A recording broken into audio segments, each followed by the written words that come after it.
makakalkal yan eh. Oh, darating tayo dyan. Makakalkal yan. Mark my word. Oh, ito, sunod. Mga kababayan. Ito pa. Bukod dyan kay Alvarez. Mga kababayan. DDS followers are all stupid but not bungol and blind. Lang, 150 million, ala ko. Diba? So ito, mga kababayan. Ang sunod.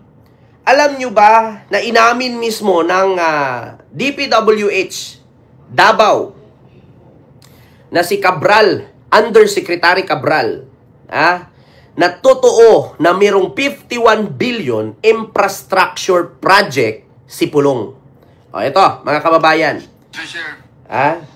Diba? Nung nakaraan, sa Kongreso, todo tanggi si Cabral. Hindi ko alam kung lumulubog yung pisngi, tumatangos yung ilong, lumalalim yung mata. Pero dito mga kababayan, ilang beses siyang nag-deny, ilang beses na tumanggi, pero nahuli pa rin at umamin. Huli pero hindi kulong, umamin lang. Tingnan ninyo kung gaano katotoo na meron talaga mula 2020 hanggang 2023, 51 billion infrastructure project na natanggap si Pulong. No, pag sinabi nating infrastructure project, yun po yung proyekto sa gobyerno. 51 billion ang halaga. Napakalaki yun. Lahat na yun, kalsada, flood control, kung ano-ano, mga covered court, mga daycare center, kung ano, mga schools, mga building ng kung ano-ano. Kasi 51 billion infrastructure project. Laki nung 51 billion, putang ina. So ito, mga kababayan, napaamin mismo si Undersecretary Cabral na meron po talaga. Mark my word, mga kababayan, makakalkal din yan. Hindi naman tayo nagsasabi dito na hindi nangyari. Nangyayari yan. Makakalkal din yan. Kaya nga yung mga Duterte ngayon, mga, ano na sila ngayon? Hindi lang aggressive, bukod sa aggressive, mga ano na sila? Anong tawag doon? Yung protective. Hindi matawag protective dyan eh. Yung defensive. Bukod sa aggressive na sila ngayon na magdadaldal. Hindi uso ang multo sa amin. Hindi uso yung multo. Hindi sikat ang multo sa amin. Putang ina. Yung kotse na inanod sa kanal, na diretso sa ilog.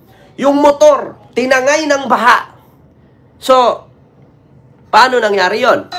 Ito po. Chairman Joel, I will confront you with the code in the news report. Kasi kanina po ako hindi sinasabi na hindi nyo malala. Ipapaalala ko sa inyo. This is the Politico article.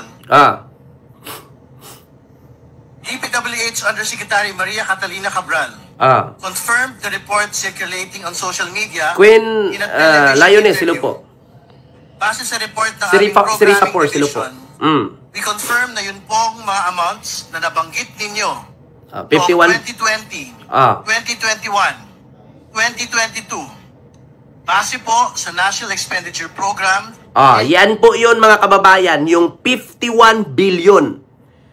Tinanong kasi, Mamuy ni Arto Silupo, tinanong kasi siya ni Ridon, ni Congressman Ridon, kung totoo ba yung mga pondo na yan at budget na yan ay natanggap ni Pulong. Hindi pa siya amin dito. Pakinggan nyo. Ng DPWH at yun pong General Appropriations Act, GAA, sa distritong ito, ay tama po, and we confirm those budget. So, naalala niyo na po ba, Undersecretary Cabral? Yan na.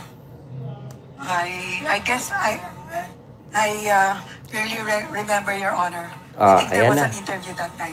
Ayan na. No, it's just a question of a yes or a no. Sa totoo mga kababayan, alam nyo kung bakit napaamin ito si Secretary Cabral na mayroong 51 billion natanggap si Pulong?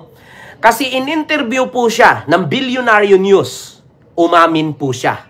So hindi po yan maitanggi mga kababayan kasi inamin niya mismo sa Billionaire News nung in-interview siya.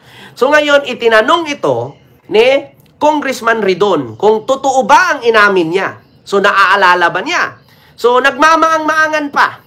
Tatanggi pa sana. Ayaw pang aminin. Kunwari, walang naaalala. Alam niyo yung kakausap mo lang ngayon, after 3 days, na amnesia na. Totoo ba yun, Digong? Ganito ang mga sakit ng mga kawatan at mga sinungaling. Sabi nga ni Biko, alam nyo, yung magnanakaw, asawa ng sinungaling yan. Yeah? Kita ninyo? Ito pa. No. You remember it or no? Because it's a yes, Your it's an Honor. actual code. Yes. Okay. Yes, Your Honor. Inamin. Yes, what? Yes. Yes, you remember or yes, you don't remember? I don't remember No, I'm exactly. confronting you with the actual code. So the only question there is, do you remember stating that code or you do not remember stating that code? Kasi ini-state niya yan nung in-interview siya sa Billionario News. Doon kasi nag-based itong si Representative Ridon ng Ako sa Bicol Party List, no, na yung mga statement mo na binitawan mo doon sa Billionario News, na sabi mo may natanggap si Pulong na 51 billion dyan sa infrastructure project mula 2020 hanggang 2023. Totoo ba? Sabi ni Ridon, sabihin mong yes na naalala mo or yes na hindi mo naaalala. Magmamaang-maangan pa ngayon, napaamin siya. Kasi bakit? Binitawan niya sa sukmid eh. Kaya nga minsan, mga kababayan, advice ko sa mga akusado, kapag magnakaw kayo, make sure na walang bakas, walang fingerprint. Kaya nga minsan pag nagnakaw kayo, magwantis kayo eh. Bakit? Pag hindi kayo magwantis, tanga kayo. Ito pa.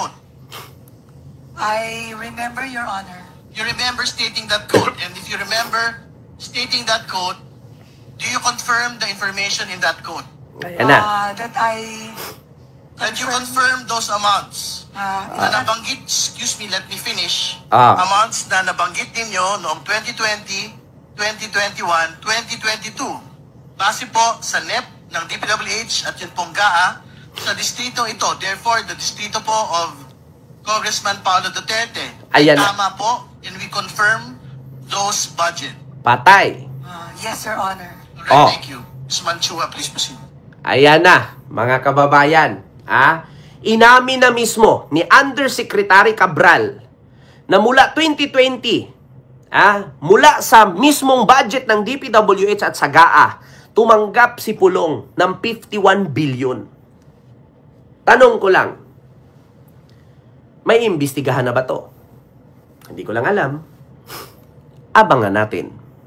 Ayan na, mismo, DPWH Undersecretary. Hindi niya may tanggihan. Bakit? Kasi bago siya pumasok dyan sa Kongreso, mga kababayan, nagtitake oath yan. Si Sara Duterte, di ba? Gumanon. I am Sara Semirman Duterte. Kung ano man ang sasabihin ko at bibitawan kong salita, lahat ay totoo at pawang walang kasinungalingan. And I versus the Republic of the Philippines. Thank you. So, umpisa na sa paghearing. So, lahat ng binibitawan ni Cabral dyan, totoo. So, mga kababayan, hindi na niya pwedeng sabihin yan na nagkakamali lang siya, napipilitan lang siya. Kasi bakit? Mismo sa Billionario News, inamin niya. At nakuha mismo ng Billionario News yung statement na totoo daw po mula sa GAA, mula sa year 2020 hanggang 2022-2023, ay tumanggap si Pulong ng 51 billion infrastructure project sa Davao City. Di ba? Sabi ko nga sa inyo bago kasi kayo magpa-interview dyan na magpa-feeling biktima, make sure na hindi kayo mabubutasan. Diba? Ma'am Inday Rama, hello po. So ngayon, mga kababayan, ayun, nabutasan. So, umpisahan na yan. At lalo pa ngayon, mga kababayan. Bukod dyan, mga kababayan, grabe po. Grabe po ang baha, mga kababayan. Kikitain nyo po dito mga kababayan. Grabe po ang baha sa Davao ngayon. Ito, mga kababayan. Ito na, mga kababayan, ito na. Hanapin natin yung baha. Grabe yung pangyayaring baha sa Davao City. Mga kababayan, ito pa, napahamak na sa kidnapping narrative ni Sara. Ang tatay niya, kaya hindi na makakauwi. Grabe, sa totoo lang mga kababayan, yung nangyaring baha sa Davao, apakatindi. Ha? Ito. Lumagpas ako eh. Ito na. Kita nyo ito, mga kababayan? Kasi kailangan mo din mag-jet ski, no? Pwede na kayo. Lost project. Yung ba? Hello! Ay, ganahan ko! Ayan, naanod. Oh, nasabay sa baha, nahulog sa kanal. Oh my God! Oh, nasa ilog na. Oh, pati yung motor. Hallelujah! Oh. Kasi ganahan mo din Diba? mag-jet ski, no? Sa totoo lang mga kababayan, not only yung motor meron pang kotse dyan, Fortuner. Nahulog din doon mismo. Sa lugar na yun. Kaya maiimbestigahan yan mga kababayan. At mismo na, si Senator Ping Lacson na nagsabi niyan, magugulat ka, Mr. Chair. Bakit? Biruin mo, 51 billion isang distrito. Malulunod sila niyan sa sobrang laki ng proyekto. Pero baha. Ang inamin niyan mismo ni Pulong. Ang Davao City, walang ghost project. Kung babaha man, huhupa rin. Hindi katulad dyan sa Maynila na bawat distrito may swimming pool. Pero walang naanod na motor. Natural po ang Maynila, magbabara po ang kanal dyan. Bakit? Malaki po ang Metro Manila. Pulong. Kung i-compare mo ang Davao City, napakaliit lang ng Davao City, parang Santa Mesa lang yan. Parang Santa Ana lang yan, parang Santa Mesa. Ang laki niyan. Tapos, 51 billion ang project. Kung babaha man, huhupa rin. Diba? So, saan napunta yung 51 billion? Inamin na mismo ni Undersecretary Yusik Cabral. Diba, Ma'am Rosana? Chu Paing, may galab shoutout po. Makakalkal yan. Maniwala kayo sa akin. Ito pa. Sunod, mga kababayan. Baste Duterte. Ano tong kay Baste? Kay Baste, mga kababayan, kinasuhan po si PBBM. At ang kampo ni PBBM, ang gabinete.